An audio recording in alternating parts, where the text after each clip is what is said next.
فاسألوا أهل الذكر إن كنتم لا تعلمون۔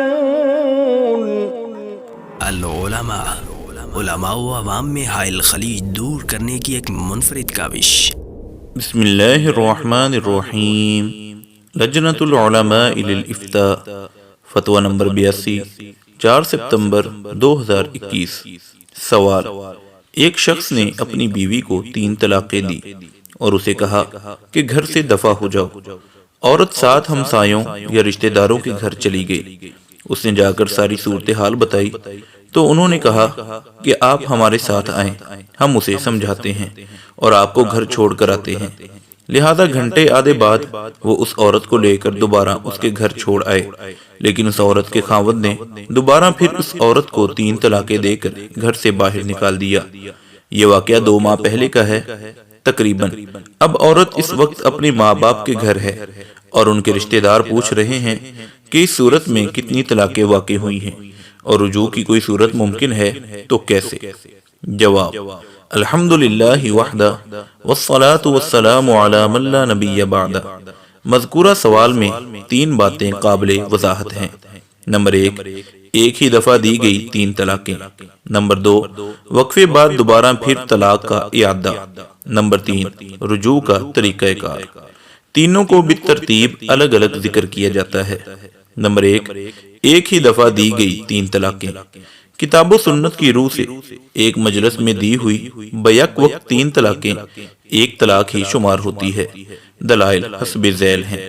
نمبر 1، سیدنا ابن عباس رضی اللہ عنہما روایت کرتے ہیں کہ رسول اللہ صلی اللہ علیہ وسلم کے عہد نبوت، سیدنا ابوبکر صدیق رضی اللہ عنہ کے زمانہ خلافت اور سیدنا عمر رضی اللہ عنہ کے ابتدائی 2 سالہ دور حکومت میں 3 طلاقیں ایک طلاق کا حکم رکھتی تھیں، لیکن کثرت طلاق کی وجہ سے سیدنا عمر رضی اللہ عنہ نے کہا کہ لوگوں نے اس معاملے میں جلدی کی جس میں ان کے لیے نرمی اور آسانی تھی، اگر میں اسے نافذ کر دوں تو بہتر ہے۔ اس کے بعد انہوں نے اسے نافذ کر دیا۔ صحیح مسلم کتاب الطلاق حدیث نمبر 1472۔ تاہم سیدنا عمر رضی اللہ عنہ کا یہ اقدام تعزیری و انتظامی نوعیت کا تھا، جیسا کہ اس بات کو کئی ایک حنفی اکابرین نے بھی تسلیم کیا۔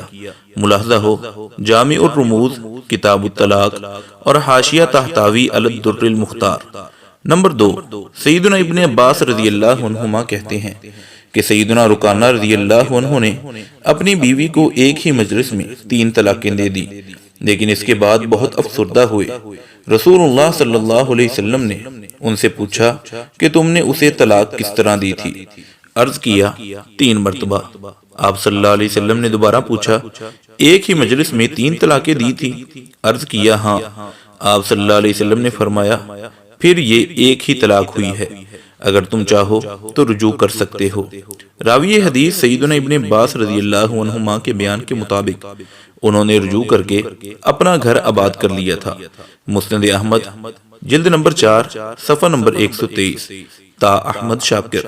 اس حدیث کے متعلق حافظ ابن حجر رحمہ اللہ لکھتے ہیں ھذا الحدیث نص فی المسألہ لا يقبل التأویل، فتح الباری جلد نمبر 2 صفحہ نمبر 362۔ یہ حدیث مسئلہ طلاق ثلاثہ کے متعلق ایک فیصلہ کن دلیل کی حیثیت رکھتی ہے جس کی کوئی تعویل نہیں کی جا سکتی۔ بعض علماء احناف نے بھی دلائل کے پیش نظر ان احادیث کے مطابق فتویٰ دیا ہے۔ ان علماء میں مولانا پیر کرم شاہ، مولانا عبدالحلیم قاسمی، مولانا حسین علی وام بچراں، مولانا احمد الرحمن اسلام آباد اور پروفیسر محمد اکرم ورک سر فہرست ہیں۔ ان کے فتاویٰ کی تفصیل ایک مجلس میں 3 طلاق نامی کتاب میں دیکھی جا سکتی ہے۔ بہرحال ان حقائق کی روشنی میں ایک باغیرت مسلمان کے لیے گنجائش ہے کہ اگر اس نے ایک ہی مجلس میں 3 طلاقیں دی ہیں تو دوران عدت بلا تجدید نکاح رجوع کیا سکتا ہے، اور اگر عدت گزر چکی ہے تو بھی تجدید نکاح سے اپنا گھر آباد کر سکتا ہے۔ قرآن و حدیث کا یہی فیصلہ ہے۔ اس کے علاوہ ہمارے ہاں رائج الوقت، آئلی قوانین اور دیگر اسلامی ممالک میں بھی یہی فتویٰ دیا جاتا ہے۔ نمبر 2، وقفے بعد دوبارہ پھر طلاق کا اعادہ۔ جیسا کہ اوپر بیان ہوا ہے کہ ایک ہی دفعہ ایک سے زائد مرتبہ طلاق کہنے سے ایک طلاق واقع ہوئی تھی۔ دوبارہ گھنٹے آدھے بعد عورت کے گھر واپس آنے پر خاوند نے جو دوبارہ طلاق کا کہا، اس کی دو صورتیں ہیں۔ اگر تو اس کی مراد پہلے کی ہی تاکید تھی تو پھر یہ دوسری طلاق واقع نہیں ہوئی، بلکہ یہ پہلے والی ایک ہی شمار کی جائے گی۔ لیکن اگر اس کی مراد دوسری طلاق واقع کرنا تھی تو پھر دو طلاقیں واقع ہو گئی ہیں۔ نمبر 3، رجوع کا طریقہ کار۔ پہلی اور دوسری طلاق کے بعد عورت کی عدت کے اندر اندر خامد رجوع کر سکتا ہے۔ اللہ تعالیٰ کا ارشاد ہے وَالْمُطَلَّقَاتُ يَتَرَبَّصْنَ بِأَنفُسِهِنَّ ثَلَاثَةَ قُرُوءٍ، اور آخر میں ہے وَبُعُولَتُهُنَّ أَحَقُّ بِرَدِّهِنَّ فِي ذَلِكَ إِنْ أَرَادُوا إِصْلَاحًا، سورۃ البقرہ آیت نمبر 228۔ طلاق دی گئی عورتیں 3 حیض انتظار کریں، اور اس مدت کے دوران ان کے خاوند ان کو لٹانے کا زیادہ حق رکھتے ہیں، لہذا دوران عدت انسان بیوی سے رجوع کر سکتا ہے۔ حق مہر و نکاح وغیرہ کسی چیز کی ضرورت نہیں، لیکن اگر انسان کو عدت گزر جانے کے بعد رجوع کا خیال آیا تو چونکہ عدت ختم ہونے سے نکاح ختم ہو جاتا ہے، لہذا ایسی صورت میں اس خاتون کو رشتہ ازدواجیت میں لانے کے لیے دوبارہ نکاح کرنا ضروری ہے۔ اللہ تعالیٰ کا فرمان ہے وَإِذَا طَلَّقْتُمُ النِّسَاءَ فَبَلَغْنَ أَجَلَهُنَّ فَلَا تَعْضُلُوهُنَّ أَن يَنكِحْنَ أَزْوَاجَهُنَّ اذا تراضوا بینہم بالمعروف، سورۃ البقرہ آیت نمبر 232۔ جب تم نے اپنی عورتوں کو طلاق دے دی، پھر وہ اپنی عدت پوری کر چکی تو انہیں اپنے خاوندوں سے نکاح کرنے سے نہ روکو۔ لہذا معلوم ہوا کہ عدت ختم ہونے کے بعد بذریعہ نکاح جدید دونوں رشتہ ازدواج میں منسلک ہو سکتے ہیں، بشرطے کہ بیوی نکاح جدید کے لیے راضی ہو، کیونکہ جیسے ولی کی اجازت شرط ہے اسی طرح بیوی کی رضامندی بھی شرط ہے۔ حضرت عبداللہ بن عباس رضی اللہ عنہما فرماتے ہیں الایم احق بنفسها من ولیها والبکر تستاذن فی نفسها واذنها سماتتها، قال نعم، سنن ابی داؤد حدیث نمبر 2098۔ بیوہ اپنے ولی کی بنسبت اپنے بارے میں زیادہ حقدار ہے، اور کماری سے بھی اس کے اپنے بارے میں مشورہ کیا جائے گا، اس کی خاموشی ہی اس کی اجازت شمار ہوگی۔ اس کے علاوہ حق مہر بھی نیا ہوگا، کیونکہ پہلا حق مہر نکاح کے ختم ہونے سے ختم ہو جاتا ہے۔ یہ بھی ضروری ہے کہ نکاح بند کمرے میں نہ ہو، بلکہ گواہوں کی موجودگی لازمی ہے۔